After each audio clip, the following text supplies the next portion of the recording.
y es de uno de mis estudiantes, así que le tengo que dar el crédito. Me dice, él hizo este argumento con uno de sus clientes, de sus casos. Dice, si se acepta que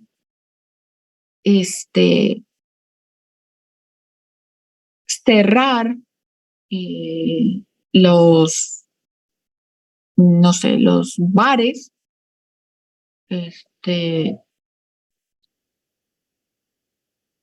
llevaría a la erradicación o a que se combata el alcoholismo, por ejemplo, ¿sí? ¿Sí? Entonces debe aceptarse y ahí ustedes elaboran el absurdo, ¿sí? Acá la idea era un tema de control de horarios de alcohol, ya se pueden imaginar, ¿verdad? Entonces, ustedes tienen que presentar una situación en donde si yo acepto lo que tú me dices, me llevaría al absurdo, ¿sí? Otro ejemplo sería aceptar todas las preferencias sexuales me llevaría a aceptar la pedofilia, lo cual es un absurdo porque la pedofilia es un delito, es una enfermedad, o sea, no tiene nada que ver con las preferencias sexuales, ¿sí? Por lo tanto, debe de rechazarse, es decir, ustedes tienen que poner ahí en evidencia la situación de tu oponente y llevarla al absurdo. Lo interesante aquí y lo que tenemos que tener muy en cuenta es cómo elaborar la estructura de ese argumento y presentarla así. Entonces van a tener ustedes la premisa menor, la premisa mayor, la premisa menor, que es el absurdo, y una conclusión. ¿Se fijan? Esto es el silogismo jurídico. Y así se tendría que elaborar. Otra manera de presentarlo es así, premisa menor, que es la condicional formada por las dos proposiciones, el antecedente y el consecuente, la segunda premisa, que es la afirmación del antecedente, y una conclusión, la afirmación del consecuente. Esto, llevado al lenguaje de la lógica formal, es si P, entonces Q, menos P, por lo tanto Q. Este es un formato de un silogismo tradicional. Este no es del absurdo, este es un formato que se utiliza en la lógica formal. Obviamente nosotros no trabajamos así, ¿verdad? Los abogados pues no trabajamos, no redactamos así nuestras resoluciones, ¿no? Pero este es el lenguaje lógico, ¿sí? ¿Qué es lo que hemos hecho en el derecho? Pues traspasarlo, transferirlo al lenguaje judicial, por eso se le conoce como silogismo jurídico, ¿sí? Si P, entonces Q, P, por tanto Q. Y en el lenguaje lógico quedaría representada por símbolos. Y si se fijan, pues básicamente es la forma en que construimos ciertas conductas como delitos o faltas o infracciones, etc. Bueno, por ejemplo, esta es otra forma de presentar un argumento jurídico que ya está más adaptado a la forma jurídica. Y este es un caso que veíamos en clase de una ley de reproducción asistida, no es de aquí de México, es de otro país, en donde decía que para la reproducción asistida se requería el consentimiento expreso del padre. Y se presentaba una situación de una mujer que su esposo estaba en coma y quería que se autorizara la inseminación artificial porque había muchas probabilidades de que su marido no saliera del coma nunca. Entonces ella pide la autorización al juez y el juez le contesta así. Dice, si el padre no expresa su consentimiento, no es posible proceder a la inseminación artificial. Eso es lo que dice la ley. Y luego, la premisa menor son los hechos. El padre no ha expresado su consentimiento porque en el caso que les comento está en coma. Por lo tanto, no es posible proceder a la inseminación artificial. Y el juez niega a esta mujer la autorización para que se extraiga el semen del marido en coma y ella pudiera proceder a la inseminación artificial y tener un hijo. Esta es una forma, es la forma tradicional, ¿no?, que conocemos del silogismo. Aquí lo pueden ver: premisa mayor, la premisa menor y la conclusión. ¿Sí? Ahora, ¿qué es lo que hace la diferencia de cuando se puede utilizar un razonamiento formal y cuando no? Y la clave nos las da, por ejemplo, hay un autor que a mí me gusta leer mucho, que es Juan Ruiz Manero, también el mismo Atienza, Joseph Aguilotto.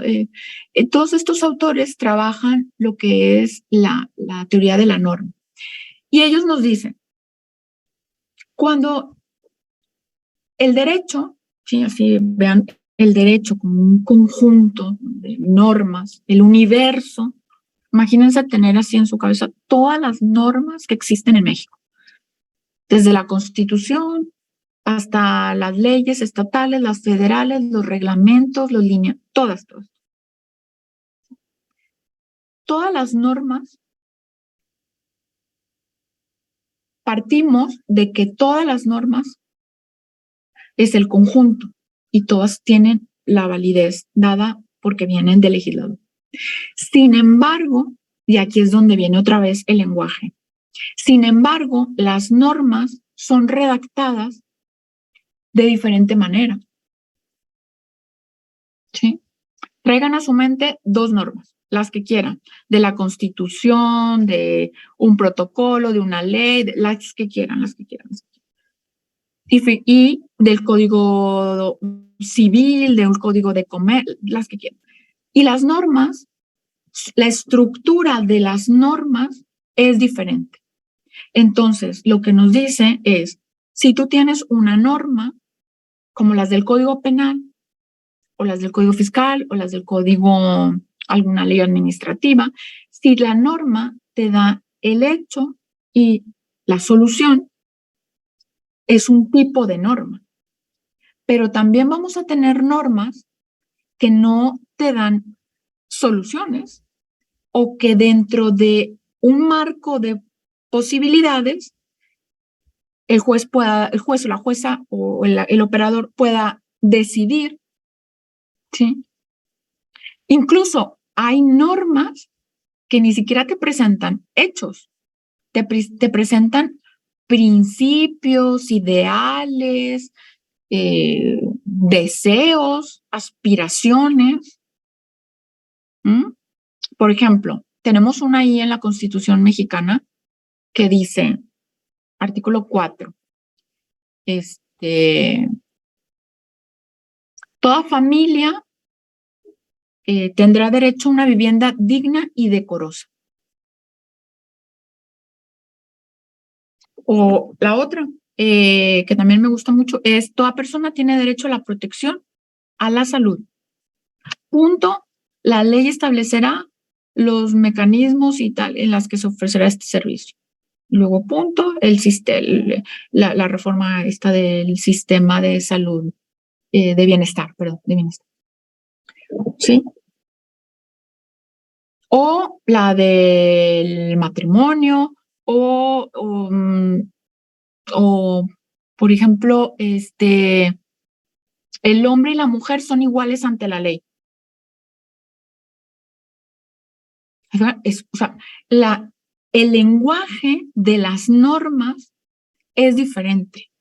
Por lo tanto, el trabajo que hacen los operadores tiene que ser diferente. Y la discusión sobre cómo se interpretan esas normas, ¿sí?, es trabajo de la argumentación para poder decir, yo lo interpreto de esta manera, yo lo interpreto de esta manera. Y por lo tanto, el operador jurídico, la operadora jurídica, tiene que realizar diferentes razonamientos. ¿Sí? Entonces, vamos a tener diferentes tipos de normas. Vamos a tener las normas que son normas regla, que son las típicas, las del Código Penal, ¿sí? Que te trae el hecho o el problema, el conflicto, no sé qué, y una solución. Ahí ya está. Sanción de pena, sanción de corporal, sanción no corporal, sanción de tal. Ya está ahí dada la respuesta. Vamos a tener otro tipo de normas que se conocen como normas directrices o normas de fin, que son las que nos dicen a qué se debe aspirar. Por ejemplo, toda persona tendrá derecho a un medio ambiente adecuado para su desarrollo y bienestar. Es decir, que tenemos derecho a que el medio ambiente sea adecuado a nuestro desarrollo y bienestar. Pero no nos dice ni cómo, ni cuándo, ni dónde, ni por qué, nada. Es una norma de un fin, ¿verdad? O sea, el Estado, los órganos tienen que lograr eso. ¿Cómo? Pues ya verán, ¿no? Cómo se hace. Y luego están otros tipos de normas que son normas fin o normas principio. Más bien normas principio, que son aquellas que son ideales o que son metas, que son fines, como el de la justicia, como el de la igualdad, como el de la no discriminación o como, por ejemplo, la libertad de expresión, ¿sí? O toda persona podrá dedicarse a cualquier trabajo, profesión, industria que le acomode, pues es una meta, ¿no? Es una meta de realización de eso. Entonces, dependiendo de la norma a la que te enfrentas, es como el operador, el juez, la jueza, el ministro, la ministra, la magistrada, van a hacer el razonamiento. Entonces, vamos a tener un razonamiento subsuntivo cuando tienes las normas regla, porque ahí solamente aplicas la lógica formal. Premisa mayor, premisa menor, es decir, ya está dado el tema. Y luego hay otro razonamiento que es el finalista cuando tienes las normas directrices o las normas de fin. Y luego tienes el razonamiento de ponderación cuando tienes normas de principios, en donde le dejas al intérprete decidir sobre alguna cuestión, sobre la vida, sobre la autonomía, sobre el libre desarrollo de la personalidad. Y esto lo hemos estado viendo mucho, pues obviamente en nuestro ámbito judicial, federal, pues donde estamos esperando, donde vemos que la Corte nos haga su razonamiento, porque es una cuestión que no está dilucidada, que hay una laguna, que hay una antinomia, lo vimos ahora con el tema de la prisión preventiva oficiosa, pues queremos la interpretación, ¿verdad? Y ahí esperamos la respuesta. Y entonces, este razonamiento que va a ser el intérprete tiene que venir dado de argumentos. Entonces, el razonamiento se va a hacer dependiendo de la norma a la que nos enfrentemos. Tengo una norma y entonces ese es el razonamiento.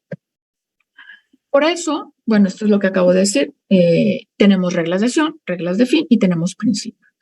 Y cada una de estas normas va ligada a una forma de argumentación.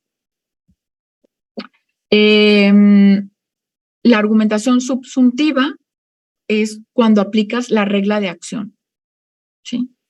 Y esto es el caso, yo pondría aquí el caso de la lógica formal que acabamos de ver, que es un silogismo jurídico tradicional, una subsunción de la lógica, ¿no? Premisa mayor, premisa menor, una conclusión. Es el ejemplo que vi anteriormente del consentimiento y nuestro argumento pues quedaría muy redactado más o menos así. No se debe autorizar la inseminación, se debe condenar a fulano a la pena X, se debe declarar que bien es propiedad de Z, es decir, la resolución ya viene dada en nuestra propia normativa. ¿Sí? Y tienes un esquema lógico o una estructura que seguir. ¿Sí? Premisa mayor, premisa menor y una conclusión.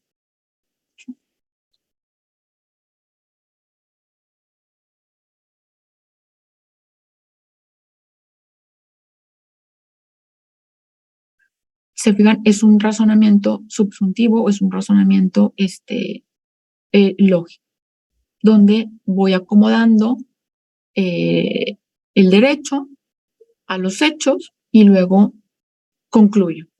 Pero concluyo con la respuesta que ya tengo, con la solución que ya tengo, solamente adapto la estructura.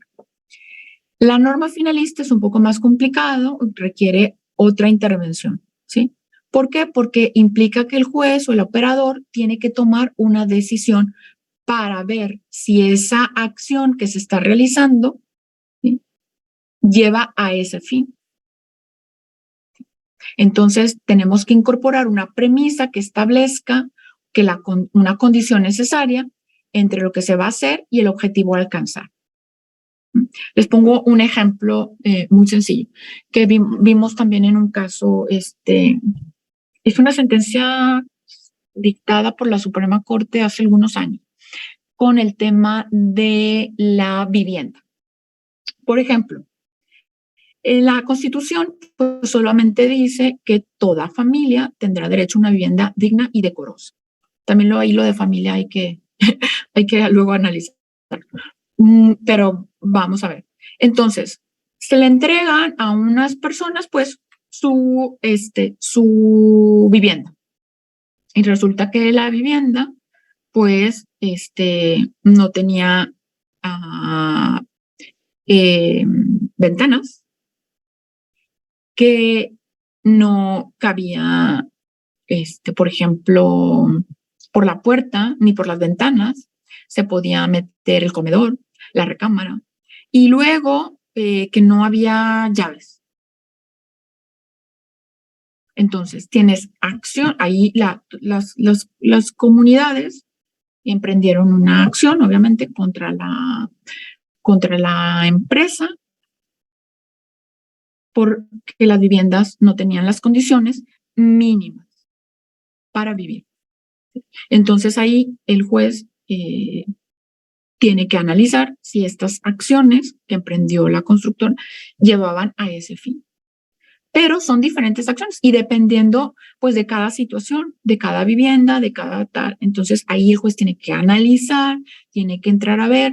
En este caso, el tribunal colegiado que resolvió entró a revisar criterios internacionales de Naciones Unidas, de vivienda, de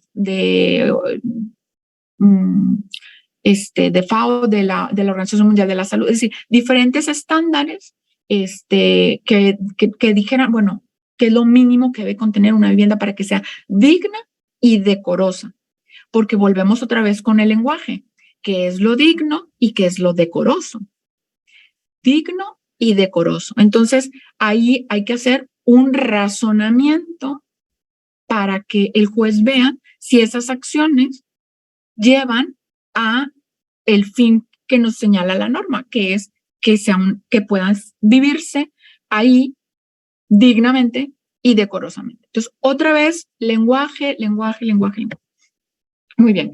Y pueden ver ahí también la forma de cómo sería el razonamiento. En las circunstancias X es obligatorio procurar alcanzar F, que es el fin. Si no se realiza la acción M, no se alcanzará F. En este caso concreto, se dan las circunstancias X, por lo tanto es obligatorio realizar la acción M. Entonces, ahí se juega con otros elementos. Fíjense, yo ya me salí ahí de la estructura formal, ya no son, ya tengo más premisas. ¿Por qué? Porque entonces tengo que ver más acciones si me llevan al fin. Entonces, el razonamiento es diferente. ¿Por qué? Porque ya hay un criterio de valoración, de discrecionalidad que tiene que hacer el juez o la jueza o quien opere, ¿no? Quien opere quien esté resolviendo este conflicto. Y entonces, este es otro esquema, otro ejemplo, pero básicamente pues es lo mismo. Tiene que haber una relación entre los medios para ver si se está consiguiendo los. Y luego tenemos el otro tipo, que es el de ponderación, que es más complicado, es el que Manuel Atienza llama el de los casos penumbra o los casos difíciles, en donde no hay una solución dada por el ordenamiento jurídico, ¿sí? Entonces, los jueces no tienen una regla aplicable, tienen que crearla, ¿sí? Tienen que crear la regla porque no existe, o bien hay una antinomia, hay una contradicción o hay una laguna, que es el caso, pues, o bien hay un conflicto. Piensen, por ejemplo, ustedes entre el conflicto entre el derecho a la vida y el derecho a la salud, o el conflicto entre el derecho a la vida y el derecho a la autonomía, que es, por ejemplo, diferentes casos que se plantean hoy en día de diferentes temas como el aborto, como el tema de las transfusiones sanguíneas, el tema con ciertos asuntos relacionados con las religiones, etcétera, etcétera. Son situaciones en donde se presenta un conflicto entre dos derechos, ¿sí? De la misma jerarquía y donde no hay una respuesta. ¿Por qué? Porque si tienen el mismo nivel de valor o de estatus, pues hay un problema. Luego podías aplicarse el tema de la convencionalidad y bueno, ahí ya está la respuesta, pero bueno, serán como otras cosas que le añades. Y entonces aquí es otro tipo de razonamiento, ¿sí? ¿A dónde vamos con todo esto? ¿Sí? Que bueno, esto es cómo quedaría el esquema en el caso de los principios o de la ponderación. Así que es también aquí, por ejemplo, la Corte Mexicana pues ha estado utilizando herramientas como el test de proporcionalidad, el test de equidad, diferentes test, ¿no? Que nos dan, son herramientas que tenemos hoy en día a la mano para poder llegar a que son herramientas, ¿sí? Son herramientas para elaborar argumentos de una manera pues más sólida. Algunos pueden ser utilizados, otros no, algunos les pueden gustar, a otros no. Ya esto como es cuestión como de gustos. Pero si utilizas, por ejemplo, pues el test de proporcionalidad, pues el test tiene unas reglas, entonces hay que seguir esas reglas. Si utilizas otro tipo de test, pues también tienes que seguir las reglas que te proporcionan. Y ahí las sentencias de la Corte Mexicana pues son muy prolíficas, ustedes seguramente ya las conocerán y podrán revisarlas en alguna sentencia. Me encantaría, pero no me da tiempo de verlo, pero estoy segura que ustedes ya están pensando en este momento donde vieron un juicio de ponderación, donde vieron un test de proporcionalidad, etcétera. Entonces, ahí identificar precisamente que se haya hecho con una estructura correcta. Muy bien. Y quiero pasar ahora precisamente a la otra parte del razonamiento, que es cuando vamos a tener la respuesta a una solución, a un conflicto, un problema determinado, vamos a identificar dos cuestiones. Uno es el contexto de descubrimiento y otro es el contexto de justificación. El contexto de descubrimiento es la interpretación, es decir, ¿qué nos resolvió la corte o la sala o el colegiado sobre este asunto? Pues nos resolvió que es inconstitucional el artículo tal del Código Penal porque contraría al artículo tal de la Constitución. O nos dijo que el contexto de descubrimiento es que interpretó que que en los casos de las transfusiones, por seguir un ejemplo, están permitidas porque debe de prevalecer el derecho a la vida sobre la libertad o sobre la libertad religiosa que pudieran tener los padres. Es un asunto que pues ya se ha resuelto en varios casos. Entonces tenemos ahí el contexto de descubrimiento, que es decir, la respuesta a un problema. Pero la argumentación no estudia esto. La argumentación estudia el contexto de justificación, que son los porqués. ¿Por qué es constitucional? ¿Por qué es inconstitucional? ¿Por qué es más importante la vida? ¿Por qué es más importante la autonomía? Porque este es el contexto de justificación y se llama así porque precisamente está conformado por los argumentos que van a apoyar una interpretación determinada, ¿sí? Y estos argumentos vamos a encontrarlos como los argumentos correctos, o correctos, ya dijimos, válidos, inválidos, falso, verdadero, y los argumentos falaces. Los argumentos falaces son aquellos en donde vamos a identificar un elemento de apariencia de que es un buen argumento, pero hay engaño. Hay engaño o hay un error, etcétera, ¿sí? Y entonces, bueno, esto ya lo dije, esto también, esto también. Vamos a ver el falacio, ¿sí? Dice Atienza, el argumento de engaño, de apariencia, puede ser intencional o no por quien argumenta, ¿sí? La clave para interpretar la falacia o el argumento falaz es esta noción gradual de apariencia, ¿sí? Puede ser tan débil que no engaña a nadie o puede ser tan intensa que sea muy difícil de distinguirlo y que uno se lo compre, ¿sí? Por eso es importante, ¿sí?, aprender, uno, cómo se estructuran los argumentos para identificar el error, y dos, hay que aprender pues a corregir los argumentos, ¿sí? Esto supone que cuando haces un argumento falaz, infliges una regla de la argumentación porque estás presentando algo que aparentemente es correcto, pero hay un engaño, hay un dolo, una mala fe, un error voluntario o involuntario, ¿sí? Y entonces es donde se habla de las falacias. La forma más, digamos que académica o teórica que hay para aprender a identificar los argumentos falaces o las falacias, pues ha sido por clasificaciones, ¿sí? La clasificación habitual que se conoce es la de formal e informal.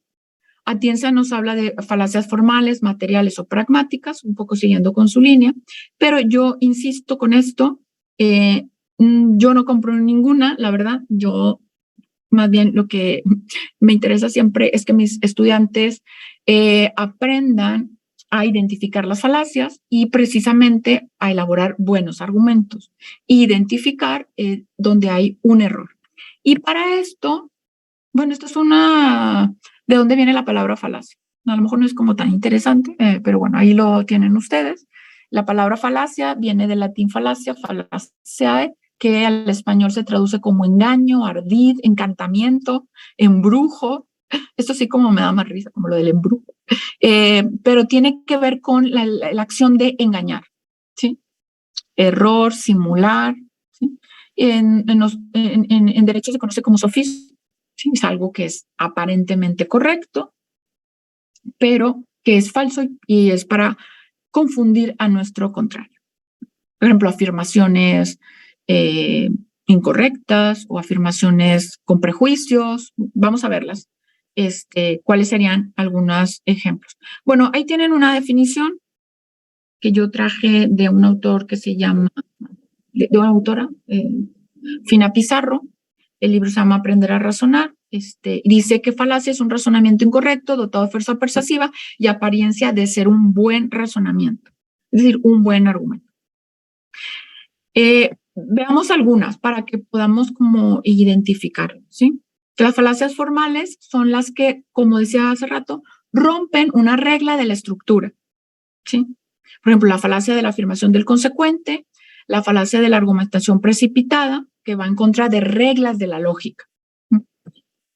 Y hay las falacias materiales, que es donde hay errores, vicios, ambigüedades, trucos, que luego, por ejemplo, incluso utilizar términos que son ambiguos o términos que tienen alguna carga emocional o religiosa o moral. También eso constituye falacia, ¿sí? Si no lo explicitamos bien.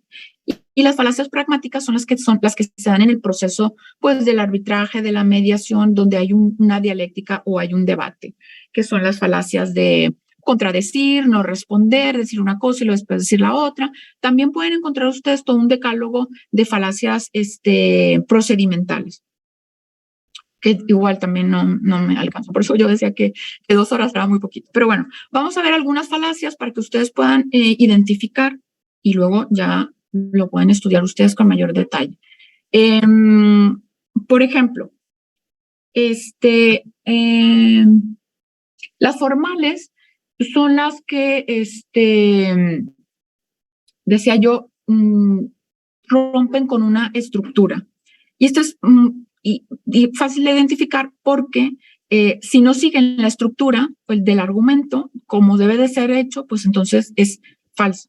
¿Sí? Es decir, si no siguen la estructura del argumento del absurdo, no siguen la estructura del argumento de analogía, el argumento de a contrario sensu, que son los argumentos formales, si no siguen esa estructura, entonces caes en una falacia formal, es decir, en una incorrección.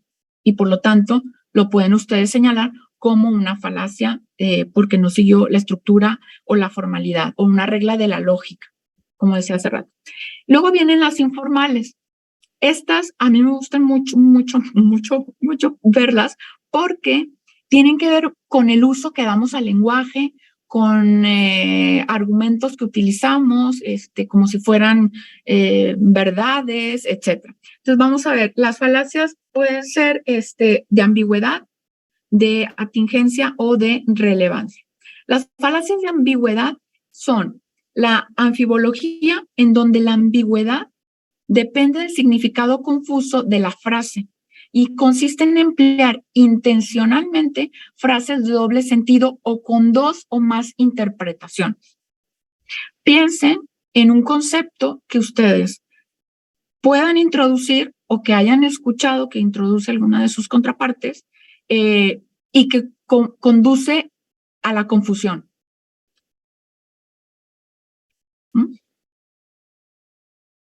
¿Sí? Intencionalmente tiene un doble sentido, y entonces no lo explicito porque precisamente quiero que se preste a la ambigüedad. No me conviene precisarlo porque entonces si no sabe cuál, pues entonces luego yo lo acomodo al que a mí me interesa. Y aquí son conceptos que tienen también mucho que ver con aspectos emocionales, ¿sí? Por ejemplo, no es lo mismo utilizar la palabra bebé que niño. O la palabra matrimonio que unión o que vida en común. O sea, piensen ustedes en todo este lenguaje que utilizamos en el derecho y en nuestra vida cotidiana que no es ambiguo. Otra falacia que pueden identificar es la del énfasis o acento, es donde la ambigüedad la ponemos en el tono oral o escrito que le damos a una frase. ¿Sí? Cuando yo subo la voz para decir, por ejemplo, violencia física, ¿sí? Abuso sexual, ¿no? ¿Sí? Daño físico, emocionalmente afectados. Utilizamos palabras donde ponemos un énfasis y otra vez el lenguaje ayuda a esta ambigüedad.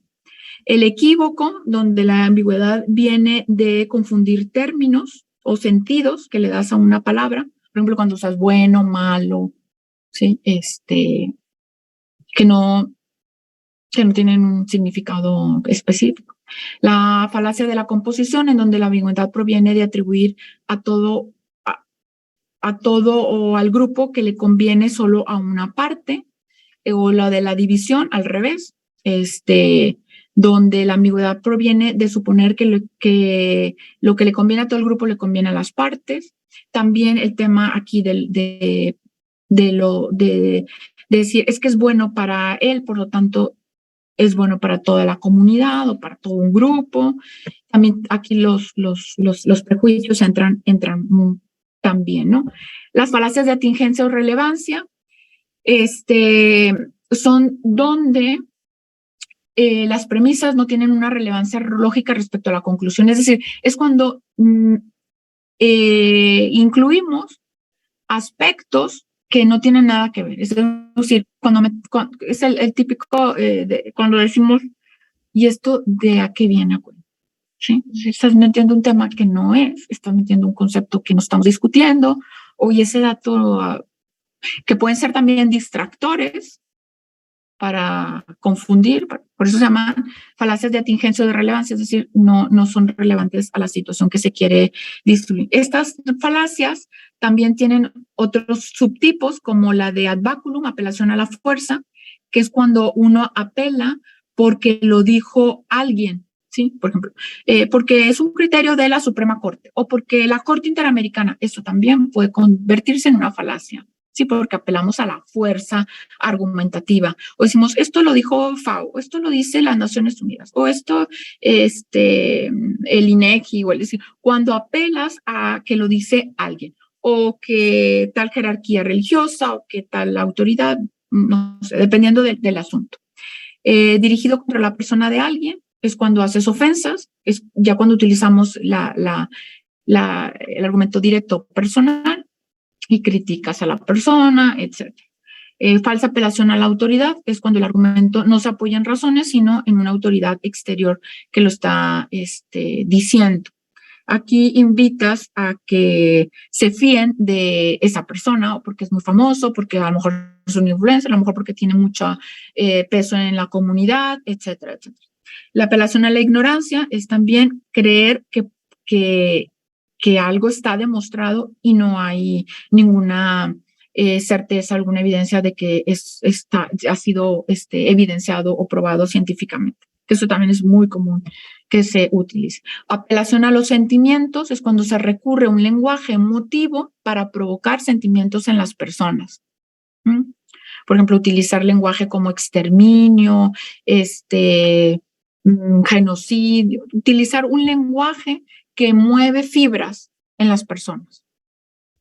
El del falso dilema, este es muy común también que usemos nosotras, es cuando decimos, solo hay dos salidas, o es A o es B. También ese es un argumento de falso dilema. ¿Por qué? Porque nada más hay B, ¿verdad? También es como un poco encajonar o encerrar ahí al oponente. O es esto o es lo otro. Y luego resulta que las dos son opciones que me convienen.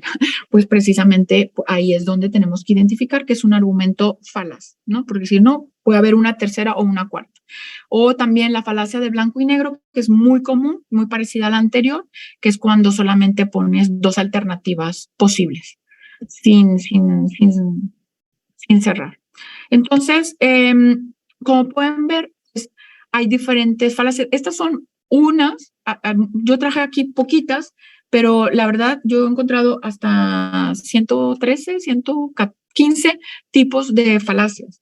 ¿Por qué? Porque pues los autores las clasifican, las presentan y todo. Yo aquí los y las invito a que podamos entrar a analizarlas. En la medida en que uno va viendo estos tipos de falacias o de argumentos falaces, uno los va identificando y va diciendo, esto estoy haciéndolo mal, esto debo de corregir esto.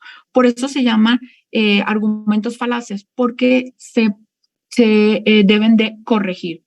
Se deben de corregir cuando los usamos nosotros para hacer un buen argumento y se deben de corregir para vencer al adversario, ¿no? O a la adversaria, que también eso es una práctica que también hay que aprender, ¿no? Porque también hay que ganar los casos, ¿no? Yo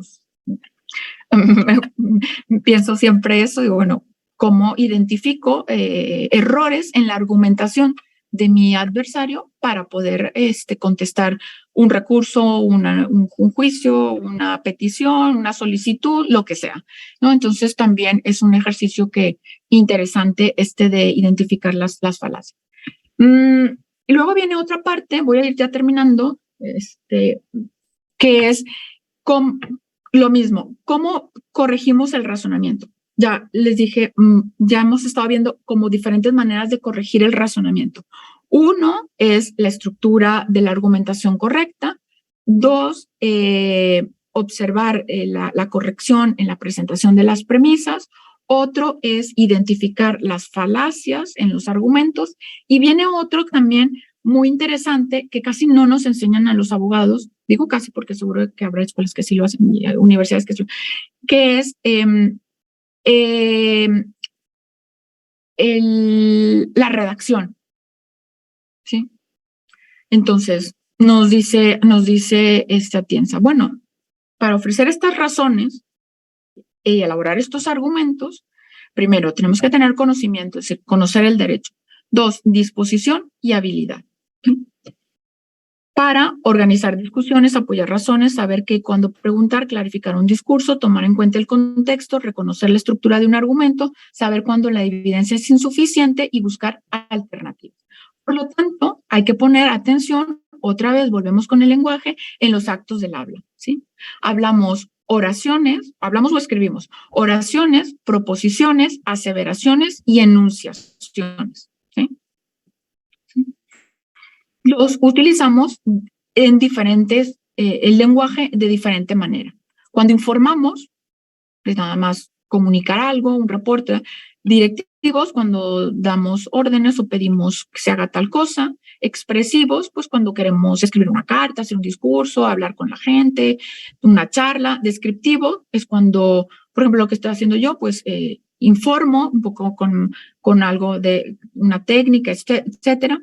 Eufemístico, ¿sí? Que lo hago más suave, quiero decir cosas de un lenguaje menos agresivo, menos violento. Metafórico, pues cuando utilizo el lenguaje figurado, etc. Entonces, aquí también hay que cuidar el lenguaje, cómo estamos elaborando nuestros argumentos, ¿sí? Luego, otra forma para corregir. Las marcas de razonamiento. Estas marcas de razonamiento es las que nos van a ayudar a identificar los argumentos. Sí, las marcas de razonamiento es el argumento en sí mismo, identificarlo, dónde está, la inducción, es decir, cómo va elaborando el paso de las premisas a la conclusión y obviamente esta conclusión, qué conclusiones se obtuvieron. ¿Sí? Y estas marcas de razonamiento son muy importantes. ¿Por qué se llaman marcas de razonamiento? Porque consiste en tener la habilidad para identificar, o sea, para marcar dónde está el argumento y dentro de ese argumento, dónde están las premisas, cómo hizo el silogismo, cómo hizo la inferencia y cómo llegó a la conclusión. Si uno identifica y marca en el considerando o en lo que se está elaborando, marca, es más fácil analizarlo. ¿Sí? Es decir, aquí está el argumento central. Este es el debate, esto es lo que se está dilucidando. ¿Sí? Algunos tips para identificar o para hacer un argumento. Hay que identificar lo que se está diciendo como un dogma y lo que no está aprobado, lo que no está en la ley, lo que sí está en la ley, etcétera. Saber escuchar a las partes, no realizar juicios precipitados, buscar ejemplos, usar expresiones y usar términos consistentes. Todo tiene que ver con el lenguaje, otra vez. Usar un significado para cada término, hacer un diagramas de argumentos y debates. Esto es muy interesante porque haces un argumento y luego enseguida haces un contraargumento. Por ejemplo, yo a mis estudiantes les digo, bueno, háganme un argumento y la réplica y luego la contrarréplica. Y eso te permite hacer un esquema de cómo tu argumento lo pueden tumbar o bien cómo lo puedes defender. Añadir premisas implícitas, es decir, cuestiones que no estoy diciendo, pero están ahí. Identificar las consecuencias o teóricas de si pierdes algo, bueno, hacia dónde me lleva. Y evaluar, ¿no? Corregir siempre los argumentos. Evaluar las fuentes, si son confiables y mencionarlas, o al revés, si no son confiables. Distinguir verdad de validez, reconocer el tipo de argumento, esto es también importante, y las relaciones, y sobre todo, pues detectar las falacias. Entonces, van a tener aquí ustedes como tips para analizar un argumento, ¿sí? Piensen que tienen una resolución o que tienen un escrito y tienen, ya marcaron, ya tienen estas marcas de razonamiento, ya tienen el argumento por el cual el juez, el ministro, el magistrado les dio la contra. O al revés, les dio la razón, ¿sí? Entonces, primero identificas el tema, que es la litis, los conceptos, que son los que se están dilucidando para quitar todo lo que no sirve, que no está en la litis, sí sirve todo, pero lo que no se está discutiendo. Eliminas vaguedades o imprecisiones, ¿sí? Y determinas qué es lo que vas a resolver. Vas a resolver una situación de discriminación, vas a resolver una cuestión de violencia, vas a resolver una cuestión de qué. ¿Qué es el punto que quieres, que se estás en conflicto? Obviamente, las premisas con la conclusión y eliminas todo lo que no ayuda. Las repeticiones, las distracciones, que también es importante. Entonces, vas a tener ahí diferentes maneras de cómo identificarlo. voy a ir terminando porque me falta ver el decálogo. Los tipos de argumentos. Los tipos de argumentos, igual que las falacias, hay muchas clasificaciones, pero los argumentos se pueden clasificar de alguna manera general por su capacidad persuasiva, argumentos de pertinencia, argumentos de validez o de fuerza, según su función, argumentos de apoyo, refutaciones o contraargumentos. Según su finalidad, argumentos de razón, que, por ejemplo, los que ayudan a los hechos, a las abstracciones de resultados generales, etcétera. Argumentos afectivos, cuando utilizas el lenguaje con apelaciones a sentimientos o valores, ¿sí? Máximas, todo este tema. Y ya que tienes el argumento, ¿sí? ¿Cómo lo debes elaborar o ya y redactar? Primero, la pretensión, que es la tesis, es decir, tu postura, lo que vas a defender, ¿sí? Cómo me ubico, qué es lo que yo quiero lograr aquí, qué pretendo, ¿sí? Luego después las bases, es decir, cuáles son mis soportes, con qué estoy sosteniendo mis pretensiones, y luego cómo justifico, que es ya el trabajo que haces con las premisas, ¿sí? Cómo sostengo que lo que estoy diciendo, cómo llego a mi conclusión, ¿no? Para convencer. Esto se da mucho, esto es muy útil también en los alegatos, en lo que hacen en la apertura y en el cierre o en los alegatos. Lo utilizan también mucho fiscales y defensores para organizar la estructura, ¿no? El respaldo, tienes que tener muy claro qué regla, qué ley, qué fórmula, qué principio está descansando tu argumento, cómo lo vas a modalizar, es decir, cómo lo vas a presentar. Y aquí viene el tema del lenguaje también. Ahorita vamos a ver algunos conectores y posibles refutaciones. Lo que les decía es prepararte para que te refuten o que te repliquen y cómo contestar. Aquí les voy a dejar unas consideraciones sobre el párrafo. Esto es importante para lo que les decía, pues regularmente no nos enseñan a escribir con párrafos, ¿sí? Pero pues hay que considerar que uno le establece toda su redacción con párrafos. Y hay reglas para escribir párrafos, ¿sí? Tienen que ser párrafos cortos, tiene que ser una idea por párrafo, ¿sí? Es la idea. Tiene que haber una oración o una frase, ¿sí? Que me identifique cuál es la idea que quiero plantear y luego su desarrollo, ¿sí? En temas de argumentación, pues se recomiendan pues mucho el párrafo como un mecanismo para ir distribuyendo la información. Incluso las premisas las puedes poner por párrafos, ¿sí? Si son muy largas o son muy extensas.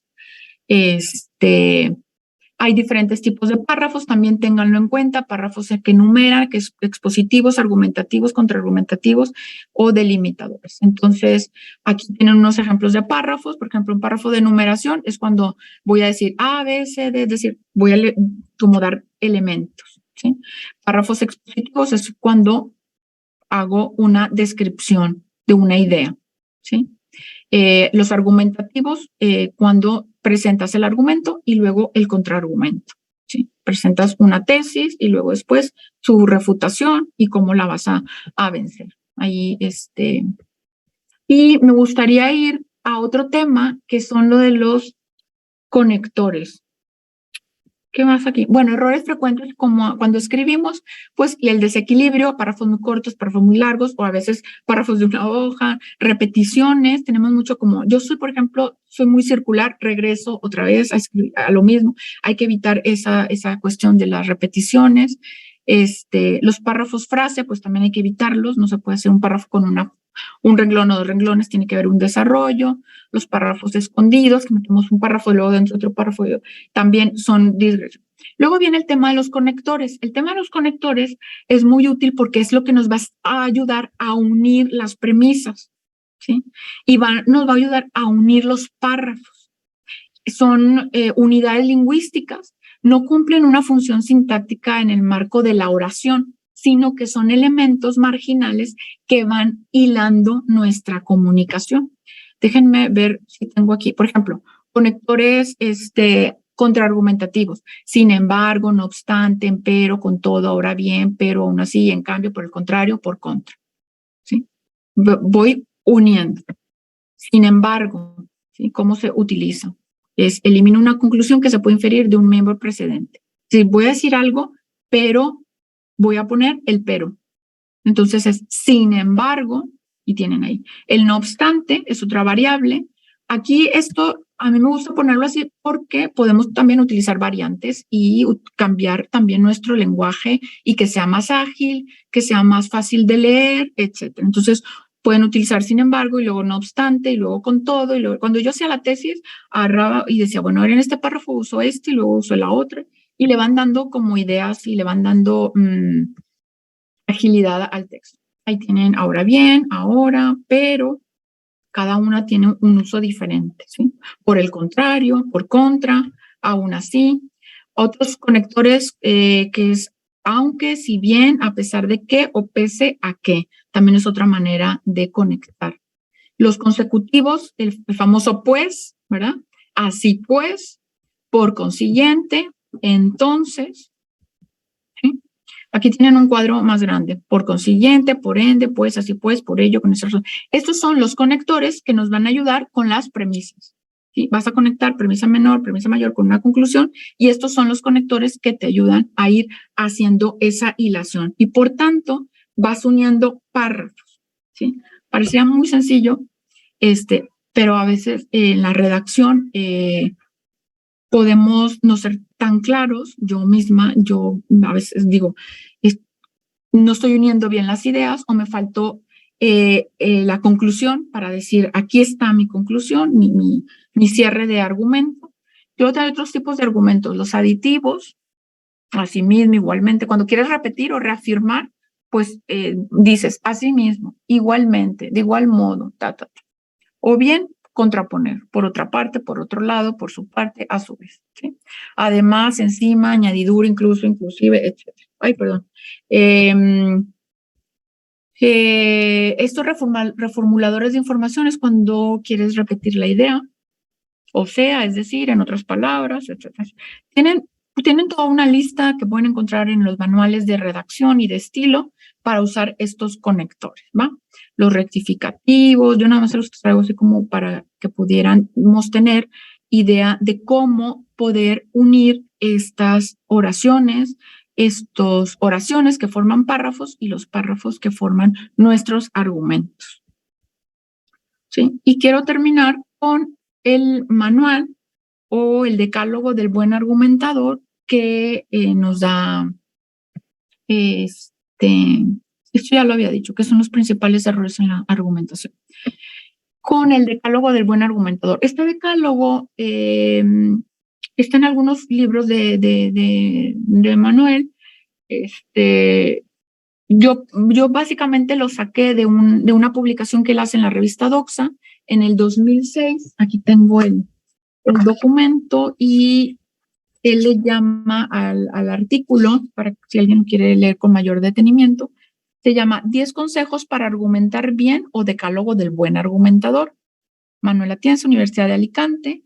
Está publicado en Doxa, Cuaderno de Filosofía del Derecho, número 29 del año 2006, en las páginas 473 a 475. Porque no pude poner ahí la cita completa, pero ahí lo encuentra y le pueden dar una leída. Yo solamente hizo como una síntesis, muy síntesis. Bueno, ¿cuáles son como el decálogo, no? El 10. Bueno, otra cosa. Hay varios decálogos. Por ejemplo, Weston, que es un autor muy reconocido, muy reconocido en todos los temas de argumentación, él también tiene su decálogo. Hay otros autores que también trabajan sus propios decálogos o sus reglas de argumentar. Pueden buscarlos también, pueden seguirlos, y revisar estas como reglas para argumentar bien. Yo pues les traje es el que yo uso. Dice así el decálogo. Dice Atienza, el primer punto es saber el derecho. No hay más. No puedes argumentar teniendo la razón más que teniendo el conocimiento, ¿no? Porque entonces, pues tus argumentos serían falaces, engañosos, equivocados. Por ejemplo, imagínense citar una jurisprudencia que no es aplicable o que ya se derogó, o una tesis que ya no se sostiene, o una jurisprudencia que es incorrecta, o un artículo que fue reformado. Así es lo que dice Atienza. Primero, prepararse y conocer el derecho. Segundo, preparar al auditorio para ser persuadido. Y esto sería por el caso de cuando tenemos una exposición, pues es oral o presencial, como el caso de un discurso, un cierre, cuando hablas a un auditorio, pues hay que preparar el auditorio para ser persuadido. Y aquí dice Atienza es tu voz, tu presencia, tu lenguaje corporal, tu lenguaje escrito o hablado, dependiendo del que uses, hay que prepararlo también, ¿no? Y bueno, para eso pues toda la ciencia de la retórica, del discurso, de la oratoria, etcétera. Tercero, ser breve y sin repeticiones. Dice Atienza que no por decir lo mismo varias veces se va a volver cierto o verdadero o va a convencer. No necesariamente, ¿verdad? Por más que lo repita uno. Y esto me parece también un tema importante comentarlo. 4, esforzarse por entender lo que el otro ha dicho. Esto es algo que yo he visto y admiro mucho en las personas que hacen mediación, que hacen conciliación, en los árbitros, que es de poner las cosas en común, ¿verdad? Sobre la mesa. O sea, estoy entendiendo que lo que me quieres decir o lo que estás diciendo es esto. Y en ese momento incluso uno puede identificar las falacias. Sobre este concepto vamos a precisar que estamos entendiendo esto. Sobre tu petición, sobre esto es lo que estamos entendiendo. Entonces, esforzarse por entender lo que tú has dicho, no presuponer, no caer en prejuicios o en suposiciones, más bien, quiero entenderte, ¿no? Dice Atienza. Ahí leanlo, está bien bonito es muy bueno el lenguaje que utiliza Atienza para este sentido, porque es el respeto por el otro, ¿no? Es la otredad con la que estoy, pues sí, luchando, pero también respetando, ¿no? Respetando como parte. La tosudez no es un buen recurso de persuasión. Atienza utiliza esta palabra, la tosudez, que es como la terquedad, ¿sí? Como el encerrarnos o el ser ciegos a eso. No es un buen recurso de persuasión. Más bien, dice, cuando se argumenta en defensa de una tesis, no estar dispuesto a conceder nunca nada al adversario es una estrategia incorrecta y equivocada. Hace difícil o imposible que la discusión pueda proseguir y muestra en quien adopta esa actitud un rasgo de carácter, que es la tosudez, que casi nadie aprecia en los demás. No es, por tanto, un buen camino para lograr la persuasión. Y yo esto lo quise leer porque, bueno, yo soy muy terca, yo soy muy toso, y es algo que hay que aprender, ¿no? O sea, pues cambiar la estrategia, ¿no? Cambiar la estrategia, creo que es ahí un buen decalo. Cambiar la estrategia desde otra perspectiva también lo señala Atienza. Dice, cuando se argumenta con otro, uno puede tener la impresión de que los argumentos de la parte contraria funcionan como una muralla contra la que chocan una y otra vez nuestras razones. Por eso, una vez probada la solidez de una defensa, lo más aconsejable es ver si uno puede tomar la fortaleza intentando por otra vía. Esa maniobra, cambiar la perspectiva, debe hacerse sin derivar la cuestión. O sea, no se trata de disparar torcido, sino de disparar desde otro lado, cambiando la posición. También interesante. El lenguaje respetuoso, que creo que también lo hemos estado comentando. Cuidado con las bromas, cuidado con referencias históricas, cuidado con cierto lenguaje no apropiado para el público, para la contraparte, para una situación determinada, por el caso de determinadas personas denunciantes, de determinados delitos, de determinados aspectos, etcétera. Un lenguaje respetuoso. La calidad y fortaleza de las razones son responsabilidad del que argumenta. Y yo creo que aquí forma parte de un resumen de lo que él presenta de cómo elaborar un buen argumento. Una sólida base, una justificación, referencias concretas, dictámenes periciales, ciencia, todo con contundencia y con fortaleza es del que argumenta y al mismo tiempo el que replica, ¿no? El que replica tiene ahí un trabajo también que hacer para encontrar las respuestas o cómo combatir. La 9 dice, fijar cuidadosamente la cuestión a debatir o discutir. Esto es clave porque dice Atienza que tiene que centrarse una litis. ¿Sí? A lo mejor en los temas judiciales esto es como más obvio, ¿no? Porque los jueces y las juezas, los ministros, ministras, magistradas, tienen que resolver sobre la litis. Pero luego en otros ámbitos o en otros contextos sí nos podemos distraer o bien se pueden agregar elementos que no formaban parte de la litis y eso también es una violación a una regla de procedimiento, etcétera. Entonces, cuidar también esta cuestión. Y 10, esta me gustó mucho y creo que forma parte también de nuestra preparación, que es tener un estilo propio. Dice Atienza, a lo mejor cuando empezamos, pues está bien seguir un estilo, por ejemplo, pues yo pues seguí el estilo de mi maestro y luego después con el tiempo he ido como buscando mi propio estilo para escribir y para argumentar, y dice Atienza que en cada ocasión hay muchas maneras de argumentar mal y quizá más de una de hacerlo bien. Este ligero apartamiento de la regla de la multiplicidad del error y la unicidad de la verdad se debe a que en la argumentación las cuestiones de estilo son importantes. Como ocurre con los autores literarios, cada persona que argumenta tiene su estilo propio y es él el que ha de esforzarse, primero por encontrarlo y luego por elaborarlo. Y aquí es donde yo creo que hay que dejar siempre una tarea, bueno, yo dejo ahí a mis estudiantes, encontrar una tarea, pero esto es un proceso que es practicar, son habilidades que no necesariamente fuimos entrenados o entrenadas en la escuela, sino más bien la vida, ¿no? La vida nos ha puesto ya a entrenarnos y encontrar el estilo y luego, como dice Atienza, perfeccionarlo, elaborarlo bien. Bueno, yo ahí dejé ya algunos minutos, Angélica. Yo creo que termina. Bueno, esto ya lo dije, lo de la argumentación, los casos difíciles.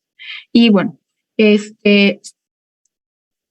yo creo que cada tema podía haber sido como una sesión más, perdóname, pero traté de cubrir el temario que me diste, pero insisto que sería fabuloso tener como un taller donde podamos, con todo respeto, por supuesto, un taller de las sentencias de la Corte, usarlas como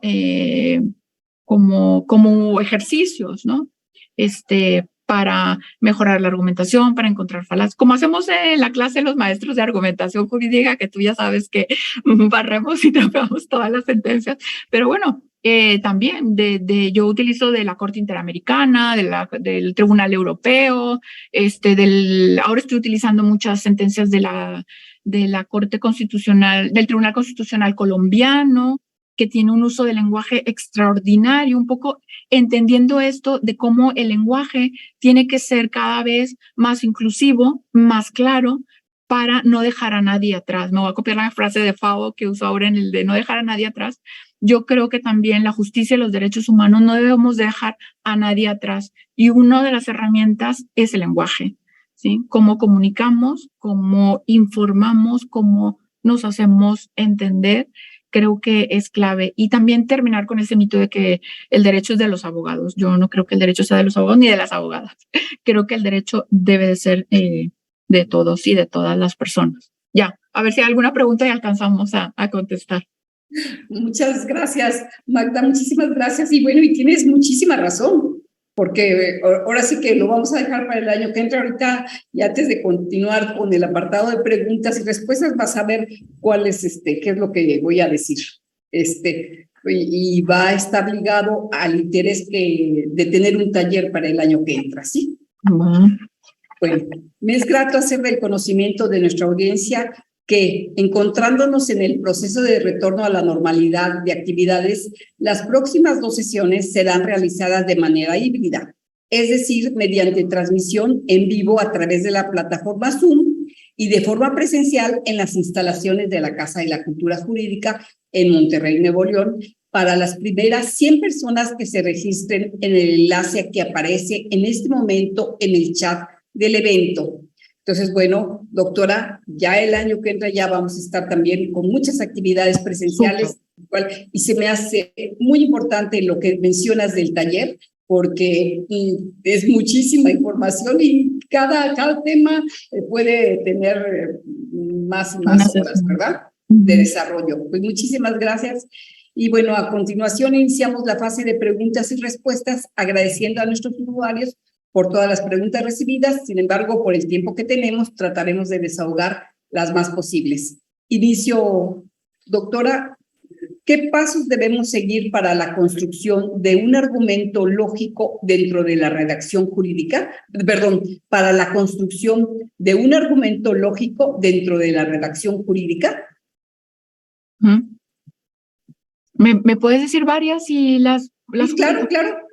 ¿Todas las premisas jurídicas deben realizarse a través de silogismos? ¿De qué otra manera las podemos realizar? Si quieres 3 y otras 3, ya. Sí, buenísima. Sí, sobre todo las últimas 2. A ver, los pasos para la construcción de un argumento lógico los tenemos que buscar ya en las reglas de la estructura. Es decir, queremos hacer un argumento de analogía, porque creemos que ese es el argumento pertinente o idóneo, o un argumento al absurdo, o un argumento. Es decir, hay algún tipo, es que esa parte no la vi porque hay diferentes tipos de argumentos. Según cada argumento, es formal, tiene estructura o no tiene estructura. Por ejemplo, los argumentos que sí tienen estructura es el argumento analógico, el del absurdo, el de a contrario sensu, el de a fortiori, el de autoridad. Es decir, hay argumentos que ya lo que necesitamos saber es cómo se estructuran, cómo se escriben y trasladar nuestra redacción. Y ahí, pues solo hay que ser respetuosos de la estructura lógica. Hay otros argumentos que no son lógicos, de la lógica formal, sino que son los que se conocen como los argumentos materiales, y esos no tienen una estructura específica. ¿Por qué? Porque se construyen con hechos, con evidencia, con reportes médicos, con reportes forenses, con reportes, incluso cuestiones muy especializadas, como por ejemplo el agua o la electricidad o estos temas del COVID, no sé. Entonces, en esos argumentos, lo que hay que observar es tener o respetar la estructura de lo que es una premisa mayor, una premisa menor y una conclusión. Pero es un formato más abierto, es un formato, digamos, libre. Yo lo que recomiendo y lo que he visto en otros autores que impartimos argumentación es que busquemos la construcción de las premisas de manera ordenada, ¿sí? Que nos den como un orden, pero no hay que seguir una estructura. ¿sí? Las sentencias de la Corte hay muchos ejemplos. Por ejemplo, por decirte uno así que se me venga rápido a la cabeza, el del tema que bueno, que es una sentencia histórica, el de los militares con VIH diagonal SID. Ahí la construcción del argumento tuvo mucho que ver con temas médicos, científicos, sobre qué es la enfermedad, cuándo se transmite, cuáles son las consecuencias. Entonces, ahí hay que fijar el punto. Por ejemplo, el punto era que las personas militares que habían adquirido esa enfermedad podían ser o portadores o podían estar enfermos o del SIDA, o con SIDA. Entonces, ahí el argumento que elabora la sentencia, el ministro, utiliza un argumento científico. ¿Por qué? Porque trajo a la gente de la Academia Mexicana de Ciencias para explicar. Cuando eres portador pasa esto y esto, cuando eres enfermo pasa esto y esto, y estas son las consecuencias. Entonces, tú vas armando ahí el argumento para llegar a una conclusión que es, ¿te inutiliza para el servicio militar, para el servicio activo? ¿Sí o no? Y entonces, la cosa es ir construyendo. Y por eso la importancia, Angélica, de los párrafos y de los conectores para poder ir conectando las premisas para llegar a una conclusión. Es decir, es como un todo. Por eso quise incluir estos diferentes temas, ¿no? Todo te ayuda.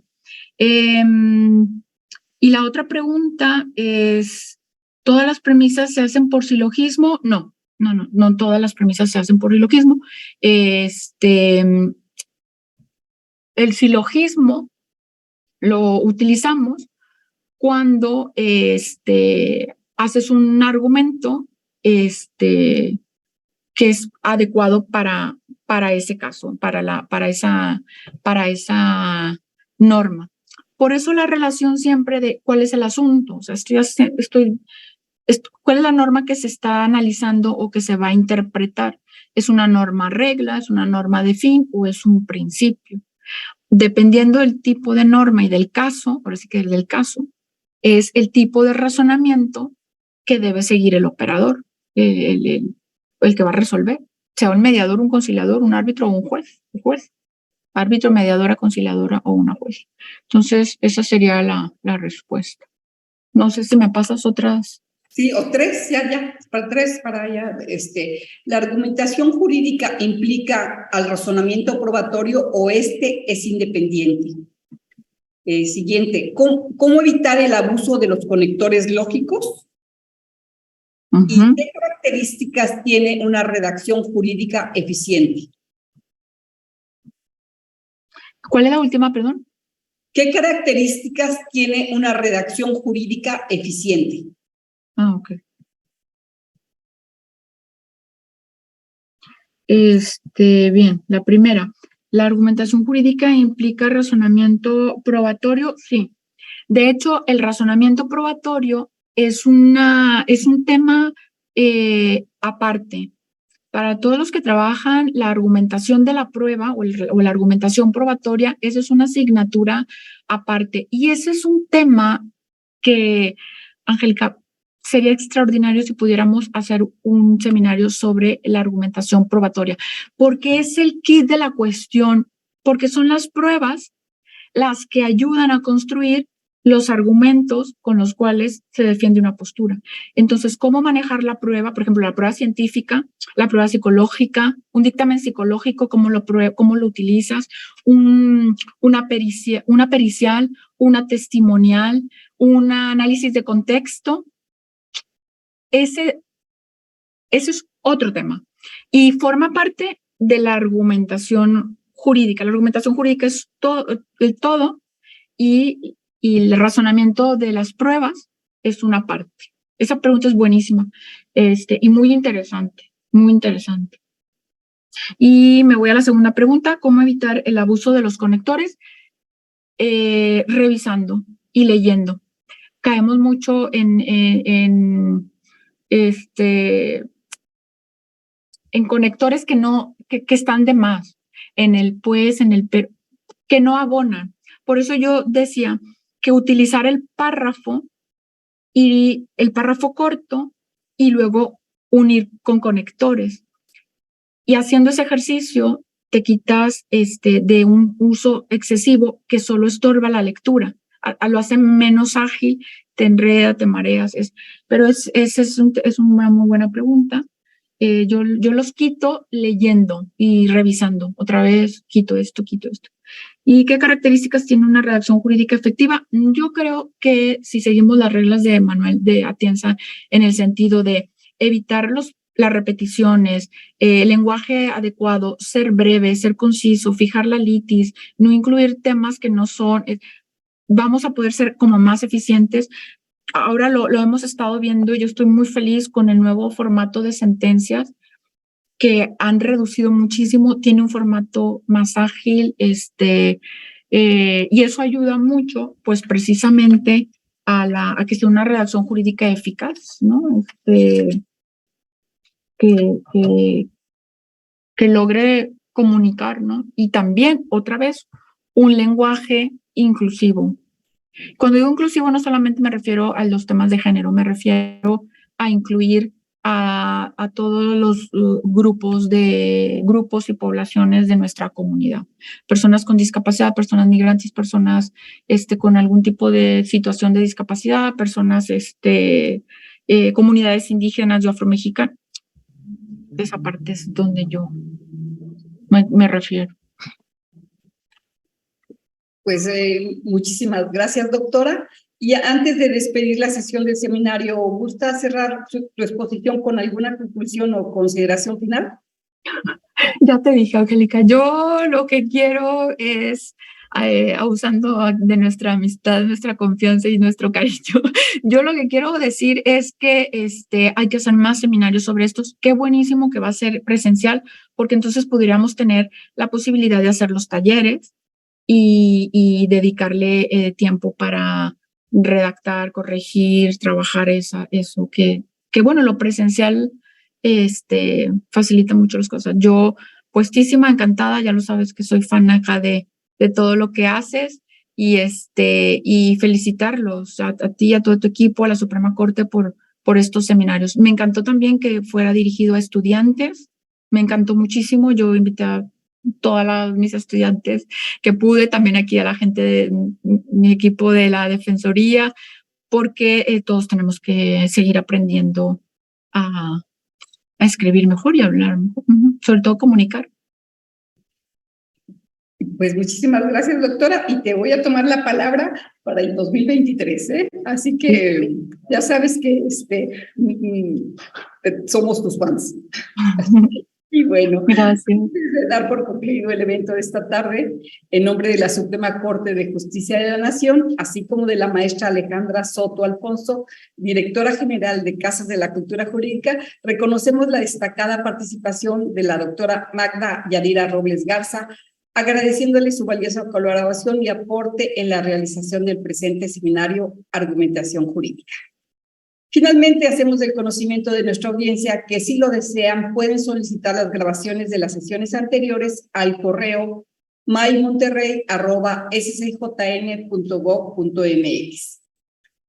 A su vez, les recordamos que la próxima sesión se llevará a cabo el próximo jueves 3 de noviembre en el mismo horario, por lo que les agradecemos su asistencia y puntualidad, pero sobre todo su confianza en acompañarnos en nuestros eventos, ya que su presencia y participación nos recuerdan que el derecho se aprende estudiando, pero se ejerce pensando. Muchas gracias y buenas tardes. Hasta luego. Buenas tardes.